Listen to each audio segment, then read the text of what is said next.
Hi there. In this video, I'm going to walk you through how to do a payroll for yourself in Gusto. Specifically, this is a year-end annual payroll. In my case, I have a consulting corp and I do an annual payroll at the end of the year to convert some of my draws into W-2 payroll. So this video is walking you through how to use Gusto as your payroll service provider to make that happen. All right, see you in the video. Thanks.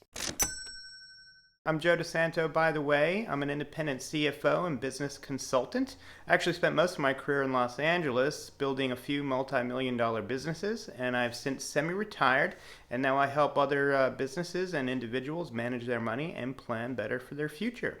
So if you're interested in small business, personal finance, and real estate advice, please subscribe to the channel. Thanks. Thanks for joining me here. I'm going to walk you through doing an annual payroll in Gusto. In my case, I'm actually going to do the payroll for myself. I have a consulting corp and I make however much money in gross income to the corp. Throughout the year, I draw money from the account, meaning I just take money out of the account and put it in my personal account. And that's okay. But come the end of the year, you need to essentially establish a certain portion of W-2 payroll for yourself, for your corp. And how much of payroll you do depends. That's something you can work out with your CPA. But once you figure out how much you should do, essentially what you're going to do is you're going to convert a portion of that money that you've taken as a draw into W-2 payroll. And I'm actually going to do another video or two on how to log that transition from the draw to the payroll in both Quicken and in QuickBooks. So once I get those videos done, I'll put a link at the bottom of this video. Maybe the links are there now. But you have to actually run the payroll. So this is, why I use Gusto.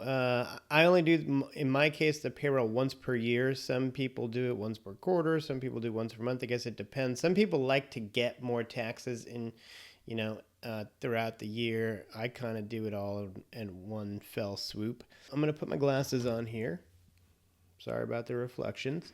And I'm going to walk you through it. So if you have set up Gusto, basically, you're going to end up going to payroll here and then run payroll. Now, I have a video on setting up Gusto and establishing it as your payroll service. I'll put that link in the description as well.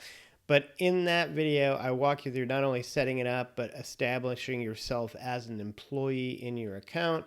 And when you do that process, you essentially fill out the equivalent of a W-4, which is what tells Gusto, kind of what your deductions are. Also, when you set that up, you kind of decide, a payroll schedule, i.e. do you do it once a year, do you quarterly, what do you do? I've set it up to do once a year. As you can see here, the pay periods from 1/1 to 12/31. And I establish an annual salary for myself of $48,000. That's the amount that I'm going to run for payroll for myself, from this corp. Now, also in that setup process would be where, like I said, you would enter that W-4 information, and that would be under people, team members. You can click, yourself as the team member, and you would have that info here. The W-4 is essentially, I'll show you actually. This is a W-4 form from the IRS. And basically what it is a form that helps you figure out, what you should tell your payroll service provider in terms of like your information about dependents, deductions, and so on. And that information helps the payroll service provider automatically calculate how much tax should be taken out for you when you run a payroll for a time period. So my info probably would yield no federal or state tax because, I have income from other sources that doesn't really get factored in until I do my full tax returns. So when Gusto is looking at it and saying, hey, you have, kids and you're making $48,000 for the year, we don't think you're going to owe any federal state taxes, so we're not going to calculate that, which is fine. And I'll show you what I mean. But also, the W-4 information really only affects what your federal and state withholding is. But in addition to that, you pay payroll tax, both as the employer and the employee, even though you are the employee. So largely what we're doing here with my kind of figures is I'm mostly going to just pay the payroll tax. But I'm also going to, because I know a lot of what my other income is, even though probably de facto Gusto wouldn't really withhold any federal withholding because of what I just mentioned, I know that I'm going to owe federal withholding, so I'm going to actually force it to take out some federal withholding as well. You may or may not need or want to do this, but it's an option, and I'll show it to you. So anyway, we get to the run payroll part, and you're going to see yourself listed here, and whatever your total salary is going to be here, and the hours it calculates are based on 40 hours a week, 52 weeks a year. If you do the math on that, it comes up to 2,080 hours. And you're going to see here pay by check. Now, in that setup video I mentioned, I also discussed direct deposit versus check. Being I've already taken money as draws, I don't necessarily want to give myself the net value of this paycheck because I've already sort of taken it through the draw. So what ends up happening is when we journal entry the paycheck in your bookkeeping, you essentially offset the draw. So we're going to tell Gusto only take out the taxes and send those in.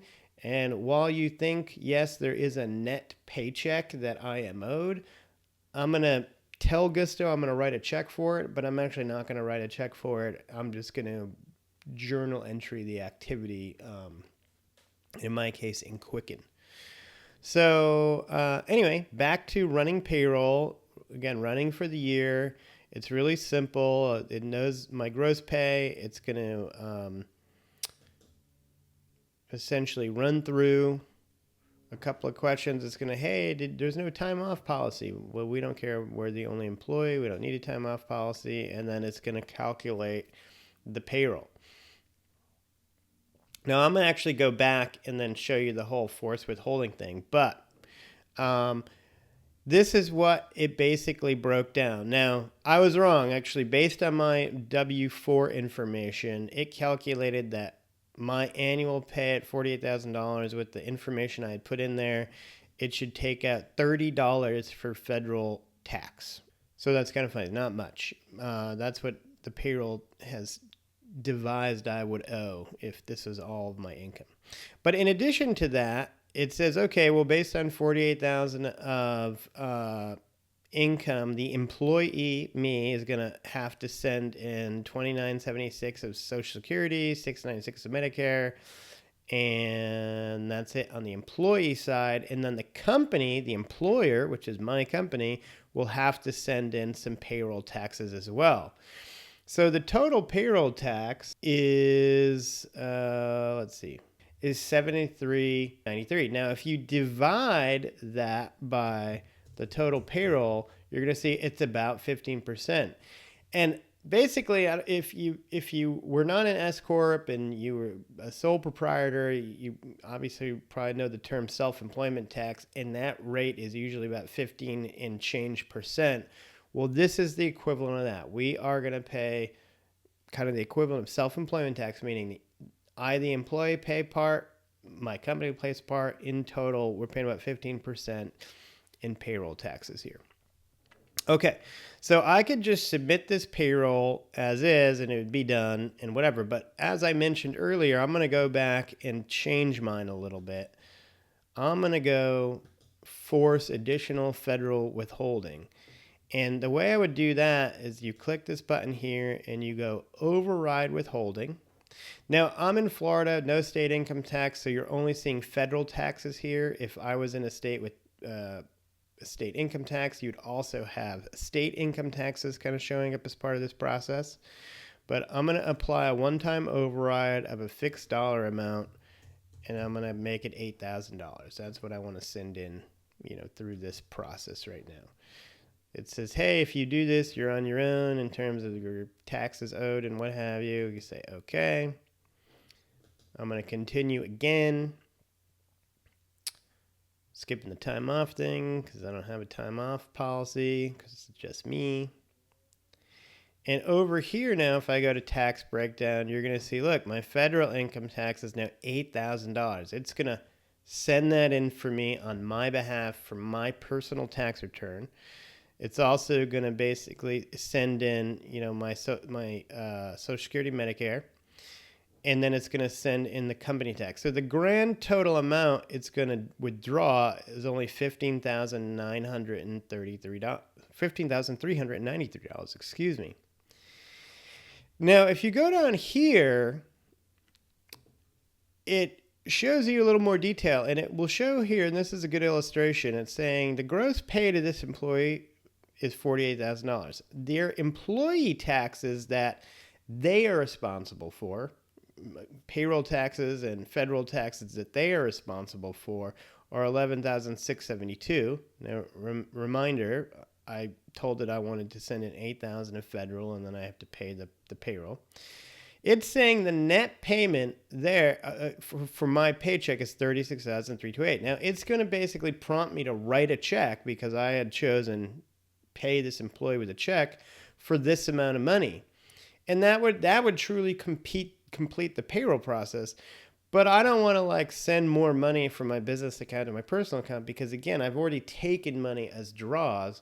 So I'm going to go over to my accounting and journal this in. And again, I'm going to do videos on how to do that, separate videos. And then down over here, it shows the company costs. This all over here is the employee cost, meaning I made $48,000 and out of that I have to pay a certain amount of tax. The company cost is the fact that it's paying the $48,000 in salary, but on top of that it's doing a payroll tax sort of match, and the total employer cost is $51,721. Again, when we go do those journals, we're going to essentially tell our bookkeeping, hey, the company, through this process, the company paid $48,000 in wages. It paid $3,721 in payroll tax, a grand total of company paying $51,721. But then on the personal side of my books, I'm going to be journaling that I made a $48,000 salary. I also paid, $36.72 in payroll tax, and I also paid $8,000 in federal tax. We will represent that through the journal entry in the books, and essentially offset the draws we were taking, convert them in essence to salary. Okay, I'm actually going to submit this payroll now. I like it. Once I do that, it is going to say, here is your opportunity to print your check. I'm just going to say done. I'm not going to bother with that. And then it's going to offer me a summary here, which is basically like a pay stub. And you can download a PDF of that if you want. You can also I actually just screen grab this because it's a little bit easier to read when I'm doing the journal entry. Okay, so that's doing the payroll, and look out for those other videos on journaling it in your books. Thanks so much. Bye.